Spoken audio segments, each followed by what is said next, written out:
awakening, right? This is a huge topic. This is such an important topic because everybody is really feeling these symptoms, and it's happening more and more and more and more. So 20 years ago, you probably would have been like, not so much, right? But now in the past, ever since like 2012, I really feel like since we've experienced that really powerful alignment, the Mayan calendar, all of that stuff going on, ever since then, things have really, really, really kicked up. And people are starting to become more and more awakened. But what does that mean? I think that we can get very caught up in confusion. It's very confusing because other people may have a different interpretation of what spiritual awakening looks like, and that's okay. But you know what's really interesting is that spiritual awakening was actually kind of discovered by the Swiss psychoanalyst, psychiatrist, psychologist, whatever you want to call him, but Carl Jung, who Jungian like psychology, he started this huge movement of understanding the shadow self, right? He did a lot of really interesting stuff with understanding like psychic imprints and how everything leaves a psychic imprint, and understanding your intuitive abilities and being able to really expand on those. It's such incredible work. And we're talking about like early 20th century where, you know, not a lot of these concepts were really being discussed. And so he was definitely like a pivotal figure in the spiritual awakening movement. But we were still so stuck in that 3D mentality, right? The 3D mentality is the mentality of the ego. It is that filter that, you know, we filter our reality, our world through the ego, and that builds our perception and perspective of the reality that we're living in. So, you know, what he had actually called the spiritual awakening movement was, you know, just a return to the original self, the authentic self. And that is something that I really do, that is what I like to teach, is how to find yourself. It's not necessarily, you know, how to be more like me or to believe in all the things that I believe in. It's to figure out who the genuine person is within right here for you, and how to let that person be, how to rediscover that magic in who you are so you can do the healing that's necessary, and then grow, expand, develop your gifts, and step into your truth, which is your true power. And it is what connects you authentically to divine source. And that just looks different for most people. We're not like these cookie cutter things where we have to all be living and practicing the same way. If you feel like this is something that you need to know more about, please make sure that you are with me starting next Thursday, because that is when I kick off my 5-day free workshop, and we are going to be doing so much in those 5 days. For those of you who are used to being in my workshops, please be there, because there's so much to go over. For those of you who have never been to my workshops, get ready, because you are going to experience incredible transformations and breakthroughs, and you will definitely see a difference in how you feel and how you view the world from day 1 to day 5. So it's a lot of really incredible work. Hi, Melita. Thanks for being here. Okay, so what I want to talk about is the awakening process, because I think like the terms of new age and things like that, you know, we have these terms that are kind of thrown around out there. And I don't necessarily feel like what I practice is new age. I actually feel very, very closely connected to the ancient path, the old ways, the old ones. And when I'm channeling messages and I'm really tapping into information, it's really what I am feeling. I'm feeling all of that beautiful energy coming through from a very ancient culture and how they lived and how they did things. Is that what we're going to be going back to? No. but they knew something very special about the earth, about the stars, about the cosmos. They had a very intimate relationship with the world around them, and it wasn't based on, watching television or being on social media and stuff. So, the way that they lived their lives was very closely connected to their guides, to the angels, to the earth, to the ways of the seasons and the land and stuff like that. And that's how I live my life. But we're doing it in a different way because obviously we can never go back to the way things were. And I don't think we would really want to go back to the way things were in terms of, not having the advancements that we have today. But there is something very unique and special and authentic about their ways, and that is kind of like what's being reintegrated into our lives, but we're doing it in a different way because now we are working towards anchoring in the 5D consciousness and taking things up a notch. Really starting to understand as a culture the collective. And it's not just this separateness between all things anymore. Things really start blending together in a different way. And when you have been filtering everything through your ego, you're going to have a very different way of looking at the world, right? So if you yourself or somebody who feels like, they blame a lot of people for their problems, or they feel like everything is happening to them, they just can't seem to overcome some of their challenges and obstacles because they get stuck in these crazy patterns of, everything is happening to me. And there's that separateness between themselves and the rest of the world, when really, there's no separateness between anything. And that is going to become more and more relevant and clear as we are stepping into that 5D consciousness, which is just incredible. Hi, Mendy. Hi, Sandy.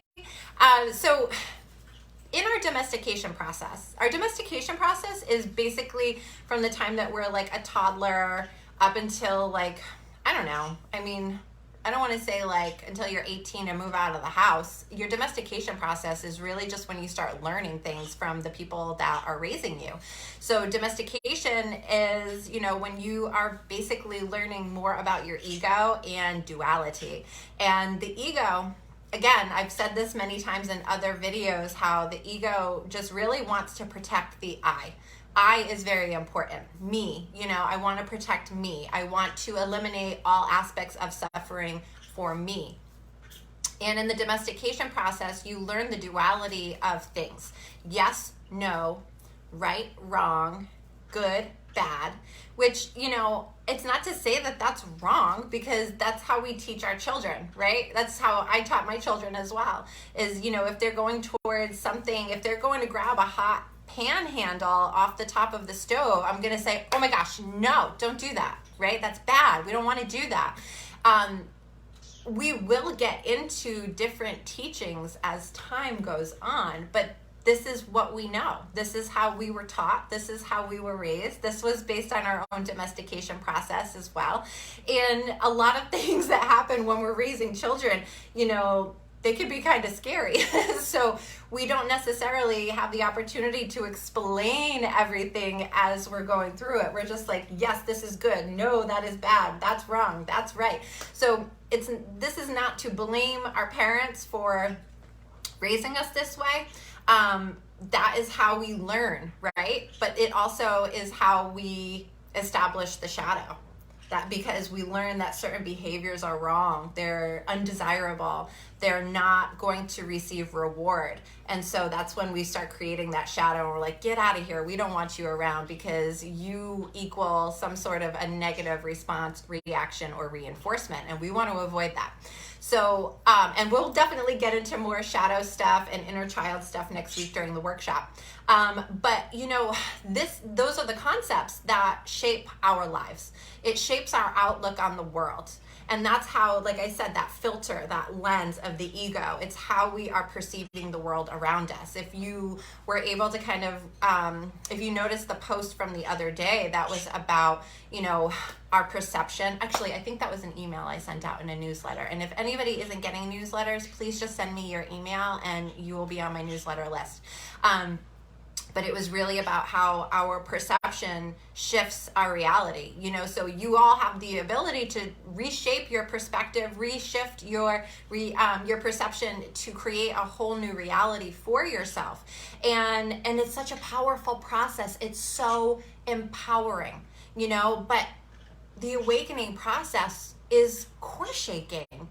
And I think a lot of people think that to become spiritual or to grow spiritually, we're sitting on these little puffy clouds of euphoria, and we're just experiencing, these sublime sensations in and around our bodies, our minds, our souls. And even though, you'll definitely catch glimpses of that throughout your throughout your awakening process, that stuff doesn't really happen until you get further in your journey, because the unraveling has to take place first. And I do think it's somewhat of an unraveling. It's the way I experienced my awakening. This was many years ago, but it's been going on for so long, the different stages of awakening. And we are basically just restructuring our identity. We're restructuring and reshaping who we are, which is, as Carl Jung had said many, many years ago, 100 years ago, we're getting back to the original self. So what triggers a spiritual awakening? I feel like this is a really good question. And I think a lot of people have this question. Thank you, Joanne. Do you think we start on this journey and our perception changes because we search for a deeper meaning and always looking for answers? Do you think we start on this journey and our perception changes because we search for a deeper meaning? So I think that's going to absolutely tie into the trigger. So many different things can trigger a spiritual awakening. And they can be mundane things. You could be stuck in traffic and be like, you receive this like spontaneous download of, this doesn't make any sense to me anymore. It could be so ordinary, so boring, right?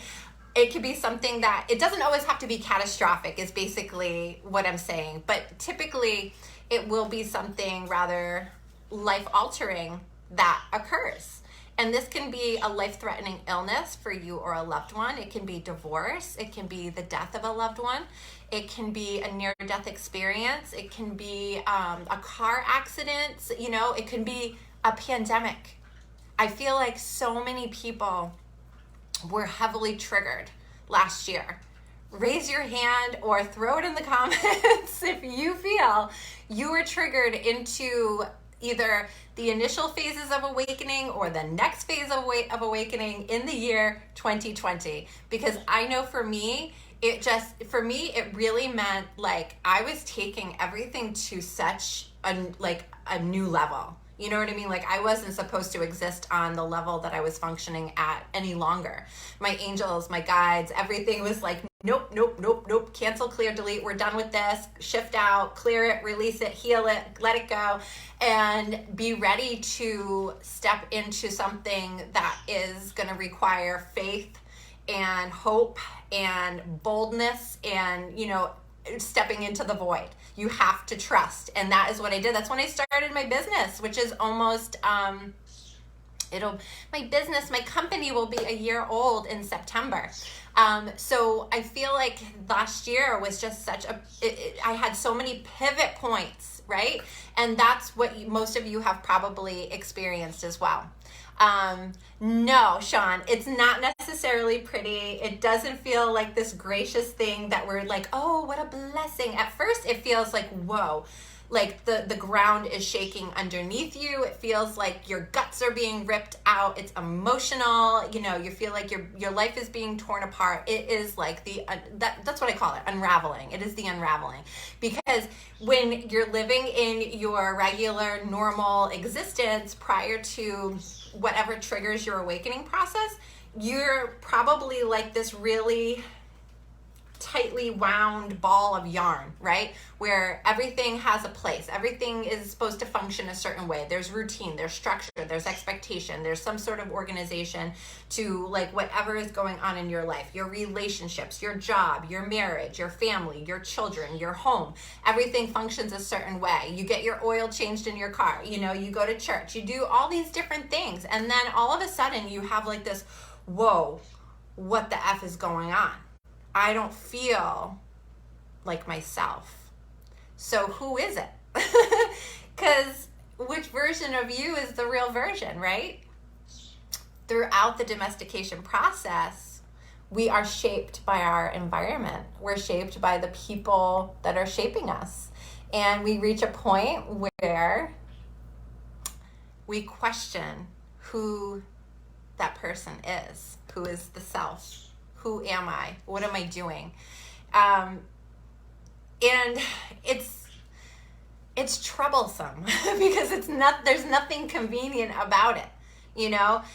And you're probably thinking to yourself like, well, I thought everything was okay, right?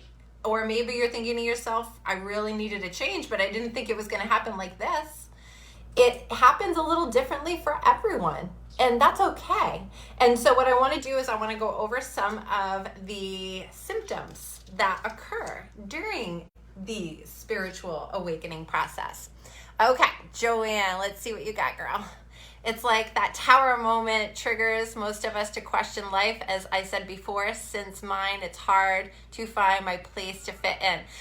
I can tell you for many, many years, when I was in like my early 20s, I remember, I mean, most of you who have been with me for a while know that I have suffered from debilitating anxiety and panic disorder and PTSD. And I remember being just so in the grips of, I am a strange person in a strange place. I don't belong here. And I would cry leaving the house. Like I became agoraphobic because every time I left the house, everything that was going on in the outside world rattled me, shook me to my core, made me feel like I didn't belong. Hi, Kristen. It was horrible. The anxiety levels that I was experiencing, I really wanted to just crawl into a ball and die.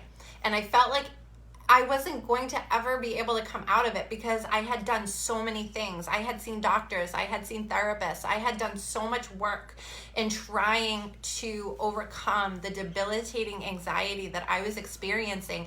But the real source of that was I had to let go. I had to let go of control. I had to surrender, which is very challenging as a recovering control freak.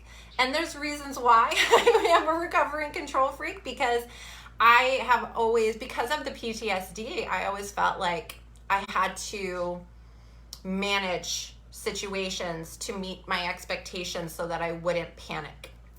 And so I wasn't trying to control people. I was more trying to control experiences so that they felt safe for me and that I could experience them.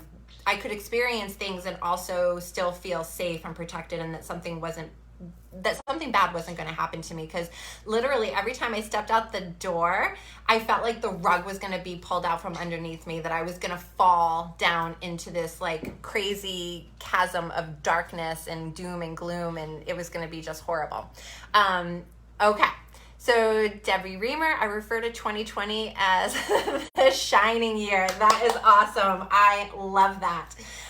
Shelly, my roller coaster awakening started in 2018. However, this year I've learned to trust my gut instincts. I know, right? How many times have you known you had an intuitive feeling? I was just talking about this during my Alignment Academy group call last night. Like, how many times have you had an intuitive feeling like, don't do this, just don't go there, and people talk you into going and then or doing something, and then all of a sudden you go there because you want to please them and you feel kind of roped into it, and then you get there or do whatever it is and you're like, why didn't I listen to my instincts, to my intuition, to my gut? Because it was screaming no for a reason, right? So in the process of awakening, you will start to learn more about your intuition. So as these shifts of perspectives are happening and perception and all that kind of stuff, one of the first things that I can say is during this unraveling process, and I have a bunch of notes here because I didn't want to leave anything out. You will probably feel overwhelmed, confused, disconnected, detached, isolated, confused, lost, all of those things. Okay? So I am sure some of you have felt that in your awakening process. And that for me was very scary because I was already feeling so overwhelmed with life in general that when this started happening for me, it was like, whoa. I just felt like I didn't belong here. And honestly, I didn't want to be here anymore. I didn't see the purpose. I didn't see the point. Why should I still be here and continue to suffer and feel so alone and so isolated, and I can't even do simple things outside of my home without feeling like the sky is falling. And it was very hard to describe those feelings to people that didn't understand them. And I find that to be a very daunting thing as well during the awakening process. I experienced all of those things by myself. Yes, my husband was by my side. Yes, I had a ton of support from him, but he didn't get it.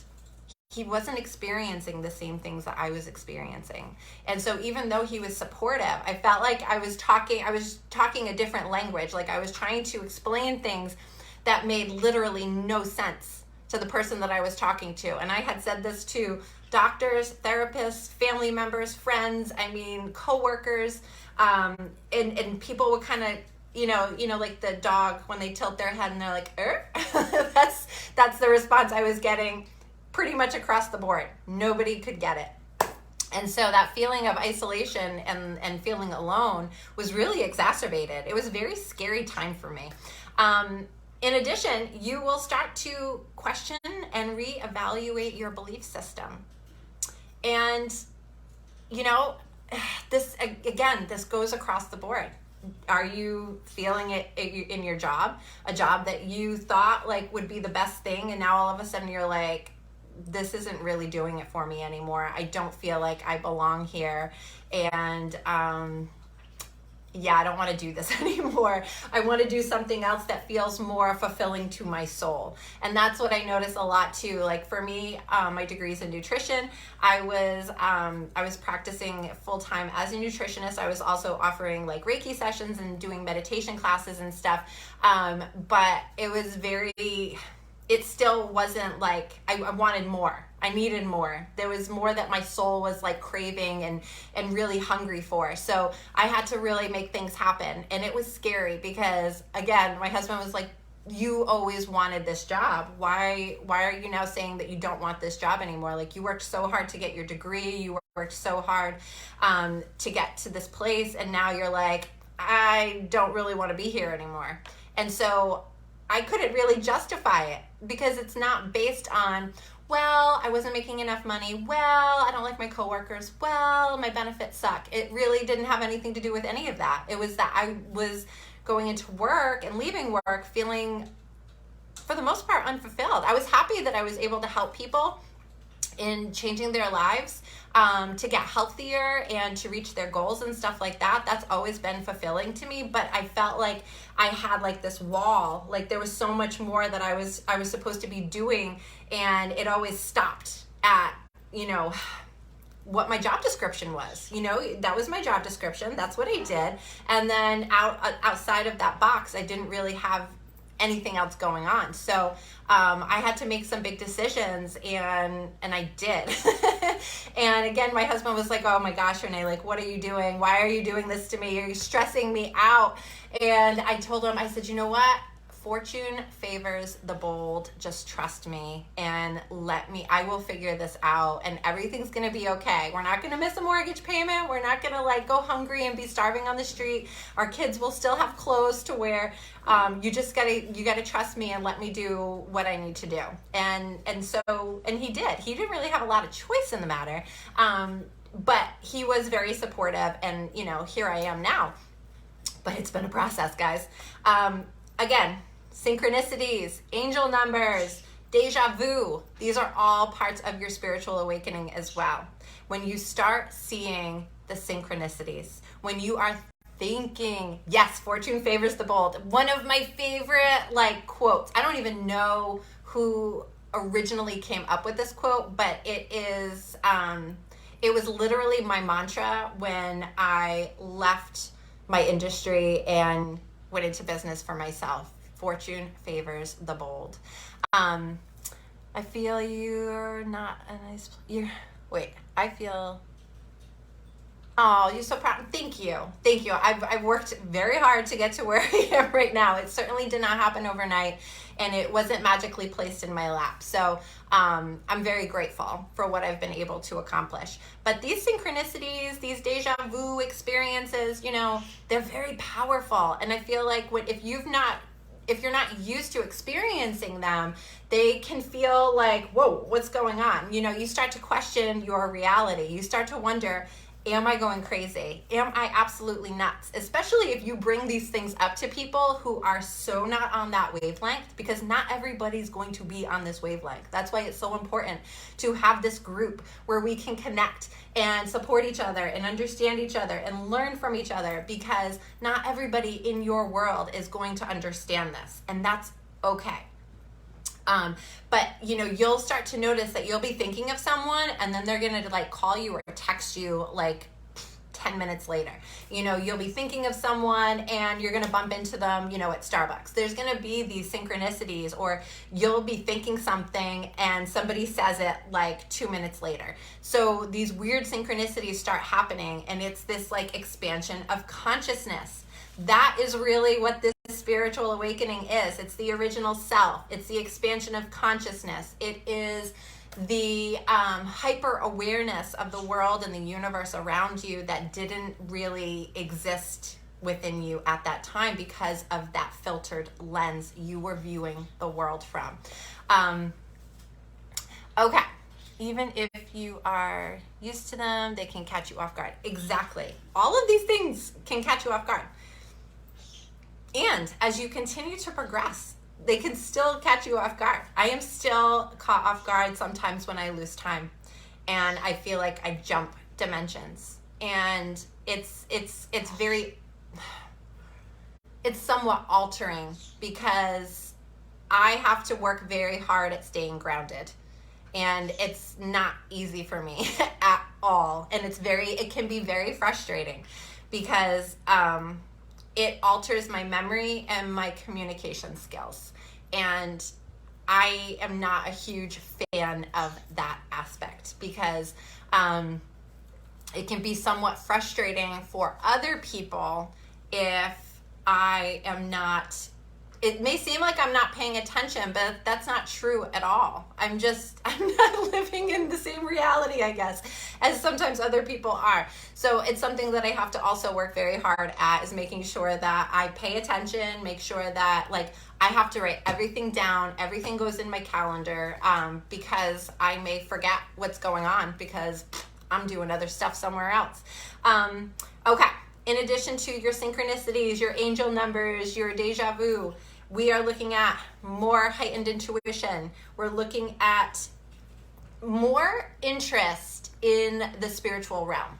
So you might find yourself more curious about the chakras. You might find yourself more curious about Reiki healing, or astrology, or angels, or fairies.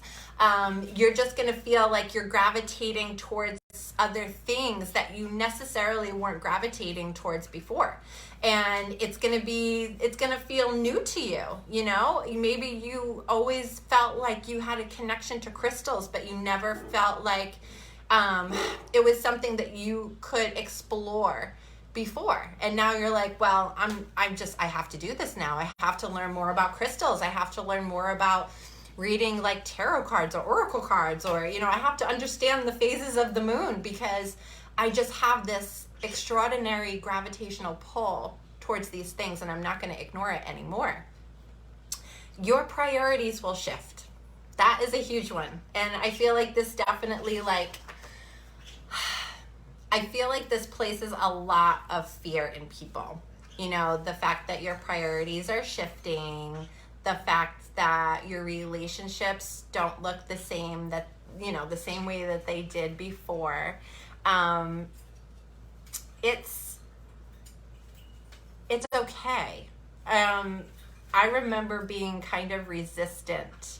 Like, I remember getting to a place in my spiritual journey and then being very fearful about what was going to happen to some of the relationships that I had.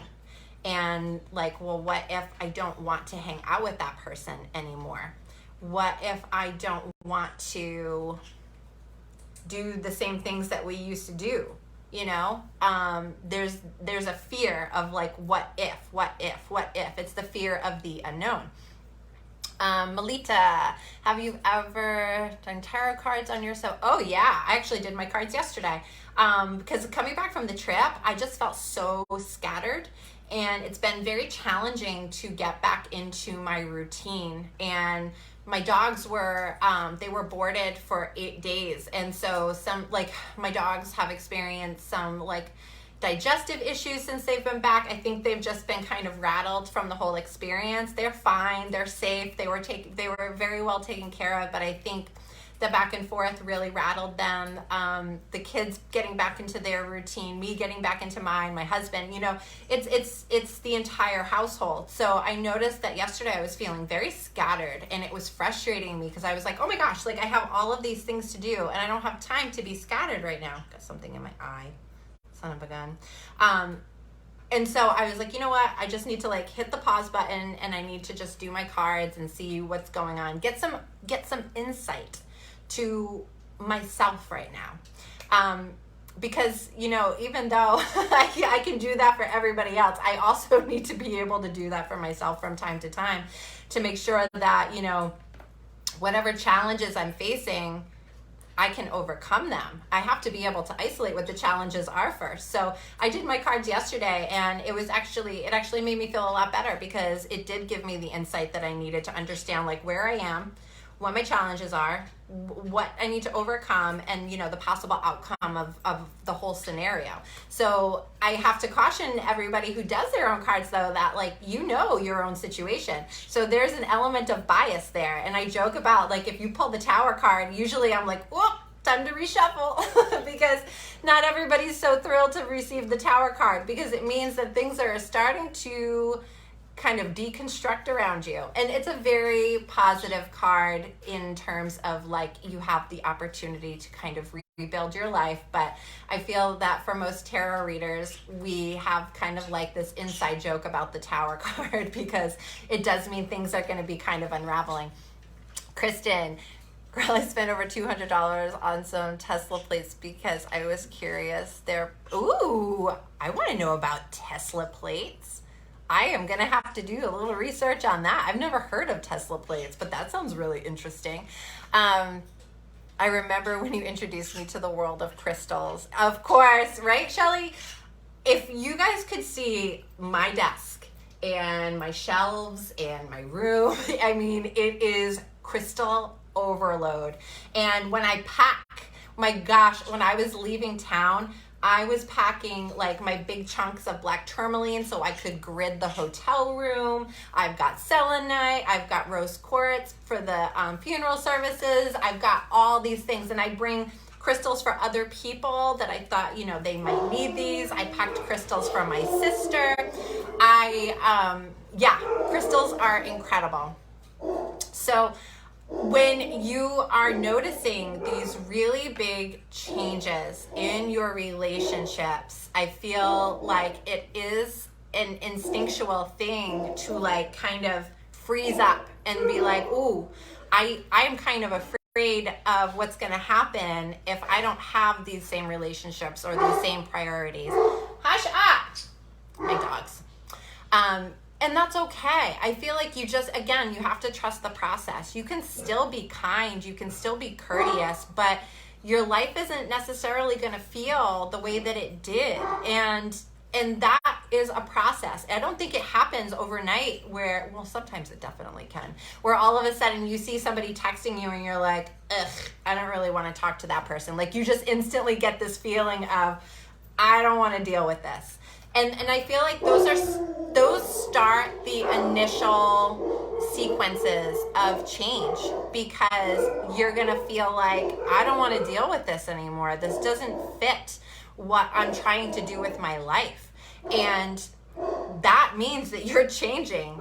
That means that your ideas are changing, your thoughts are changing, your belief system is changing. And it can feel very scary, but you're morphing into a very authentic being. And that is who you are. It's the blueprint of yourself. You're going to notice that your memory, like I said, memory and communication, I would pride myself on memory and communication. Not so much anymore.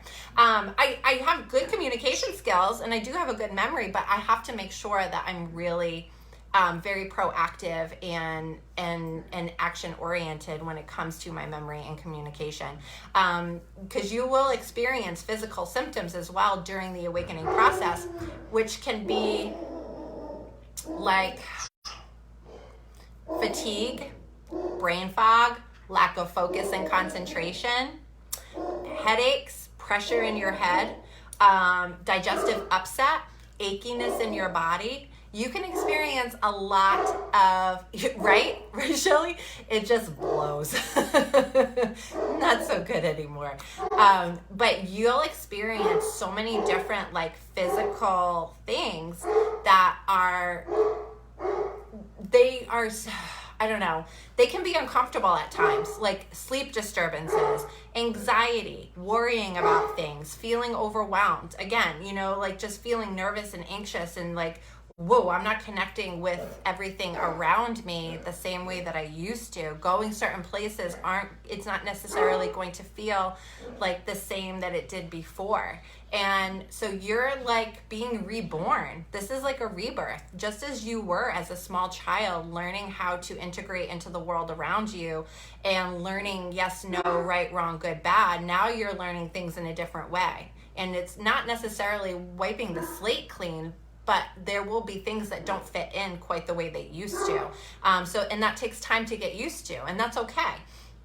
So, as you've had these somewhat physical experiences as well, and I find those to be really frustrating too, because when you've got stuff to do and you have to go to work or you have to, carpool the kids, and you feel like you have all this pressure in your head and, this achiness in your body, that happens because your vibration is shifting. All of these things are happening because your vibration is shifting. And you may have been here and now you're like, you're going up there. And as your vibration is shifting, things have to happen because you're not functioning on the same frequency that you were before. So as you're growing and expanding and all of those wonderful things are I know, they are driving me crazy. I think somebody was at the door, but I'm not getting up to check the door. So they're just going to have to wait. But yeah, all these things are happening and life still has to go on, right? You still have to show up to work. You still have to carpool the kids. You still have to make dinner. You still have to do laundry. You still have to, show up to things and participate in things. And you're thinking to yourself, I don't want to do any of this anymore. I just want to like curl up into a little ball and go to bed and like wake me when it's over. But the vibrational shifts have to take place in order to go from here where you were to here. And sometimes that's uncomfortable. So you will have to do things to take care of yourself in the process. And that is really like how we need to sum this up is you need to take care of yourself, guys. You have to, hi Vicky, you have to make sure that you are practicing self-care, that you are taking time outs, that you are putting up boundaries, that you are recognizing your needs. You can't just go, and then expect everything to be different. You are rebuilding. You are literally like, so you deconstruct everything and now you have to rebuild everything. The deprogramming process, the reprogramming process, that is very energy consuming. And that's where a lot of that fatigue comes in as well. The brain fog, the fatigue, the sluggishness. Hi, C. It's a lot. So I really felt like, this is so important to talk about because more and more people are experiencing such powerful spiritual awakenings, and it definitely can feel like your world is falling apart. And I just want everybody to know that it's not falling apart. It may feel like that, but again, you really have to shift your perspective. And if you feel like you have a sanctuary and you have a place to, a refuge to go to, which I really hope is this group for everyone, where they can share their experiences and receive uplifting insight and feedback to what's going on in their life. It's falling together. Exactly. I love that. You will feel more supported and guided in your own path. When I was going through it, I didn't even have the internet. I didn't even have a computer. I read a lot of books and I felt crazy most of the time, and I was very confused, and I did feel like everything was unraveling around me. It was very scary. And I just want everybody to know that, here you're in a safe place of love and support and comfort and nurturing and strength. And I would love to help everybody go through this experience and not quite the way that I went through it, because it was like getting sucker punched, like in the gut, and then like an uppercut to the jaw. And, I really felt like I was like really morphing into a completely different person, which was kind of scary.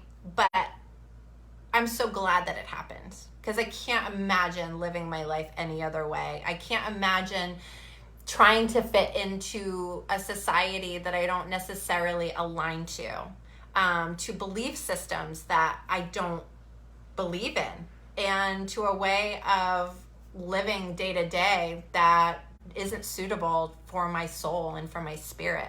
And that's what you're learning, is what you need, who you are, where you need to be, who your people are, where you need to go. And not most people aren't used to that. We're constantly trying to meet others' expectations, and we hold very high standards for what we're supposed to be doing in this life. And honestly, you will not get to do any of the things that you really want to do if you don't know who you are from the inside out. Oh, thank you, Kristen. That actually means so much for me. That is what I want to do. This is what I love, because I know how hard it was for me, and I know how hard it's been for so many others too. It's not just me. It's a bumpy road. Awakening and aligning is a bumpy road. But you will learn so much through that process. So please, if anybody has questions about what's going on in their lives, what's going on in the world, what they need to do to kind of like hit the reset button and get back into alignment and feel you are in your authentic self, you are living your genuine life, please don't hesitate to reach out to me. You will need to get very good at meditating and trusting and surrendering. We don't have the kind of control that we would probably like to have, but that's okay. And you're going to be reading a lot and resting and doing nurturing things for yourself, because that is literally so important in the process. You have to do it. So everyone, I thank you so much for being here. I hope you have a beautiful, magical, amazing day. And I will be talking to you soon. Please mark your calendars for next Thursday. I will be starting my 5-day workshop starting on next Wednesday. I have, next Wednesday we're going to do free readings. So make sure you're here next Wednesday at 1 p.m. And I love you guys so much. Have a beautiful day. Mwah. Bye for now.